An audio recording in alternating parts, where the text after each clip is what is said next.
Hello, do you like to win? Me too. That's why I build only war factories. And no, this is not a joke. In this guide I will give you a war factory build order you can force every game. Then we will go over some scenarios where you can use war factory as a reactive unit. And then we will talk about the war factory technologies. And lastly, I have some war factory tips for you. So here I will give you a build order to follow, and the goal is to build a factory on round 4 with efficient maintenance technology, and then just build factories almost every round after that. And here I have set up a basic deployment for me. You can do whatever you want on the first turn, just play your normal game and deploy what you usually deploy, but try to skip all the cards to get more economy. You can try to prevent some early damage by making some plays, like using phoenixes with jump drive or just deploying stuff that counters the enemy army. I like to use heavy chaff in the beginning, but you can certainly deploy like 2 sledgehammers or 2 stormcallers.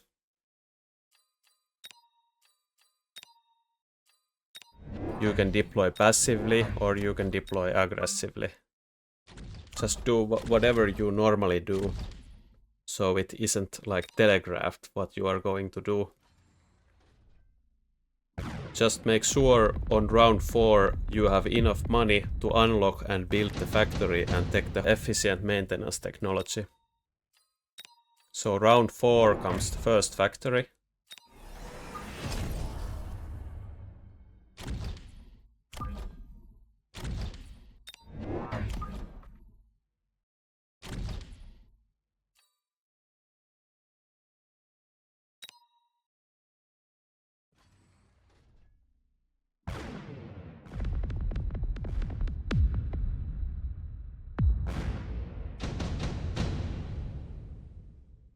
And round 5 is the second factory.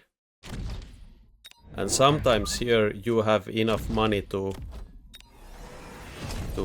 for example sell a unit and do one of the summoning technologies, but not always, depending on how your early game went and what your specialist is. And round 6 you do 2 summoning technologies.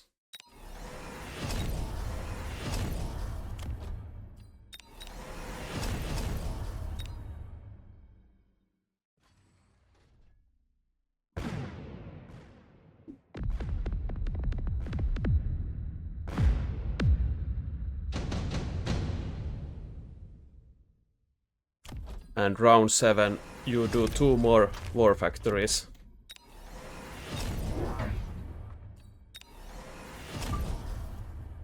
And the game usually ends on round 7. And if it goes longer, you have a huge advantage. Just build one more factory or one more technology and go ham on the opponent. I know this build order is a bit vague for people who want to exactly copy what I do in the first 3 rounds, but I think you should play it more flexible and try to come up with your own start. But if you really want to copy exactly what I do, I will link 2 YouTube videos here where I am playing the factory strategies. You can force this build order into almost anything, but it's especially good against early, if the enemy is going early sledgehammers or taking early arc lights, going Vulcan or going marksman or stuff like that. I started doing this because the sledgehammers are super powerful in this patch, so I needed an answer for them. Forcing war factories into phoenixes is sometimes a bit rough. Overlords are quite scary. It's pretty bad against some kind of rush strategies. Steel balls can be a problem sometimes. Mass crawler is a problem. Mass fangs are a problem. But other than that, you are good to go. Just try it and you will learn. So let's go over the technologies. The range is a very reactive technology. It's good against acid. So your factories will stay back and not walk into the acid. It's also good against energy diffraction melting points because you outrage them. Then the efficient maintenance. I'm not gonna go into the mathematics of this one, but if you go round 4 factory, you need to take this. It's very good. Or not very good, it's just okay. It kinda comes alive only on round 8, and the game usually ends on round 7, so it's actually not that good, but it is good still. You should always go this on round 4, I think. But round 5 and past it, never take this ever. Just forget about it if you are not going round 4 factory. Then the Phoenix production, I think it's the worst one of the productions. The only benefit here is that you get anti-air. And usually this pretty must pick just because of that, because the factory doesn't shoot into air, so you want to win the round against air units. Steel ball production, it's good, just more stuff in front of the factory so it doesn't die. And the sledgehammer production is, in my opinion, the best one. It produces the most amount of chaff in front of your factory, and it's the cheapest also. And the factory struggles with clearing enemy chaff, and the sledgehammers are pretty good against crawlers and fangs and stuff like that. And then the factory itself is a single target damage unit. Then the missile interceptor, it's very good. It's one of the reasons to build the factory if you are going late game factory. It's very strong against if enemy commits into stormcallers or techs them. It also works against overlords, not that good though. And it also works against the giants that have the technologies like Fortress anti-air barrage. It's actually pretty nice if you are going like a Vulcan Phoenix build and the enemy counters it with Fortress anti-air barrage, and you have a lot of Phoenixes at that point. Then you can just go factory with the missile interceptor. It's good against the forts and it denies the anti-air barrage.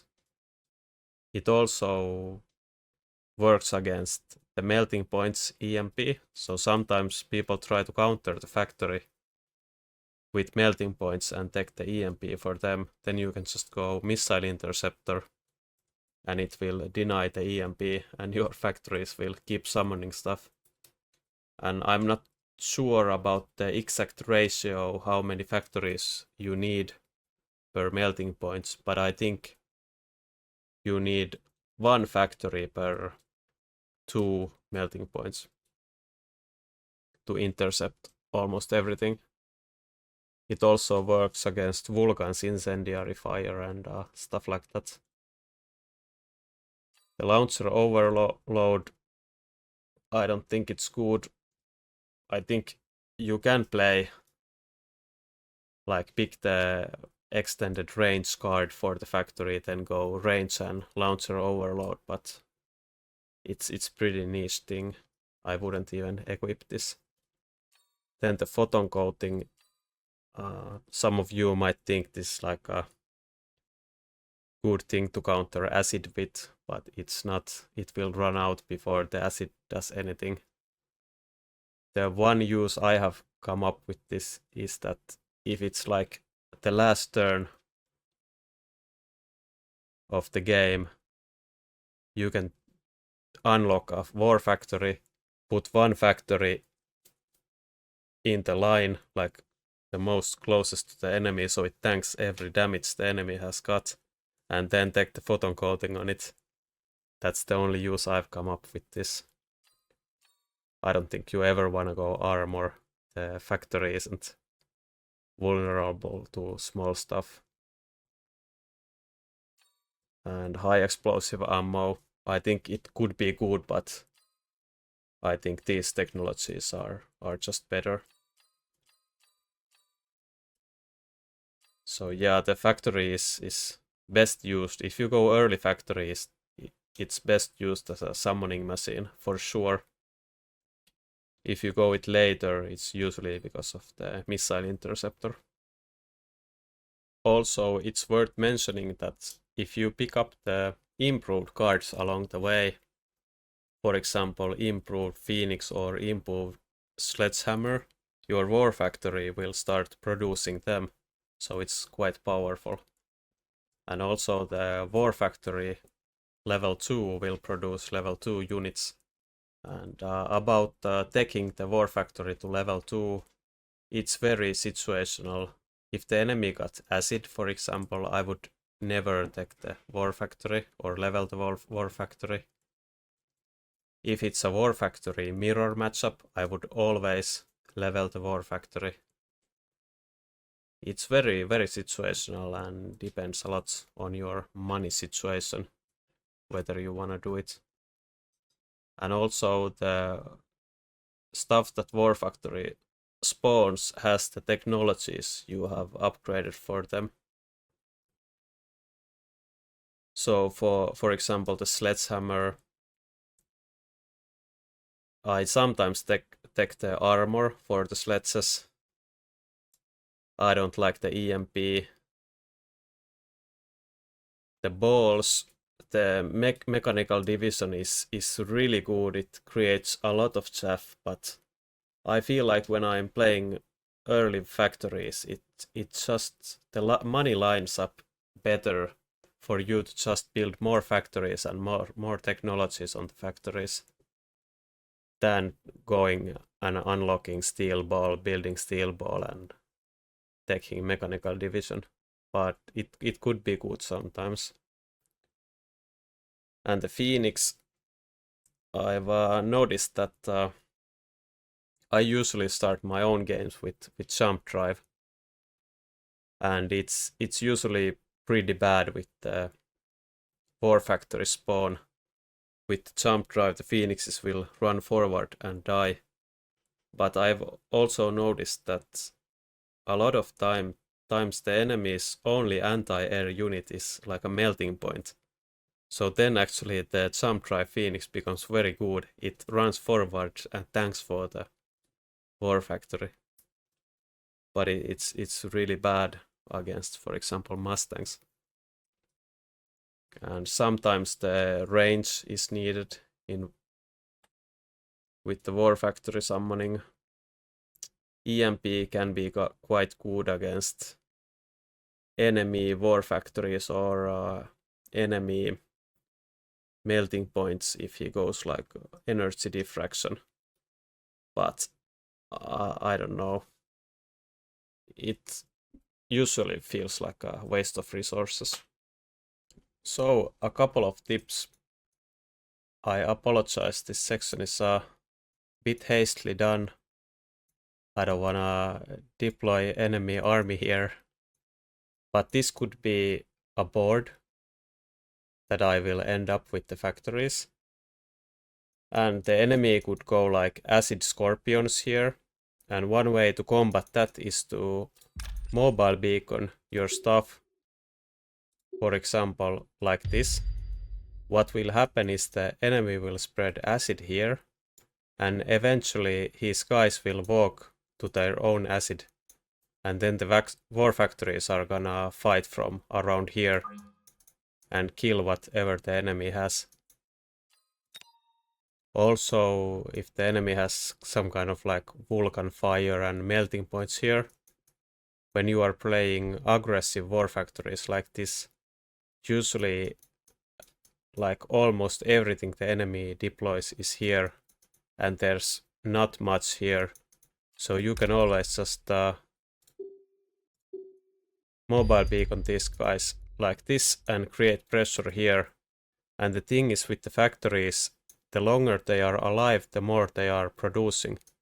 Like if you win this side with this kind of beacon, then all his army will walk here, kill your tower, then your factories are like here, and your tower dies, and then you have 3 factories here, the whole enemy army is here, and then you will produce all the units all the way when you walk from here to here, and you just kill him.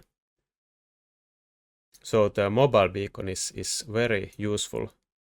Another thing is that you are pretty starved on money if you go early factory, and you don't use all of your deployments very often because you need to save a little bit money. So if some problematic spells come out and your deployment is like this, you know they will always come here. So you have a couple of options. You could put shields here or whatever, but you could always just sell one factory, put more pressure here, and mobile beacon the last one like this. So you can very easily switch sides, and the spells that the enemy pays a lot of money for don't do that much. And you can do a lot of stuff with the mobile beacon. Thanks for watching. I have probably a million guides coming up, so subscribe so you don't miss them. Hope they will nerf the factory a little bit, and hope you will gain some MMR in the process before they nerf the factory.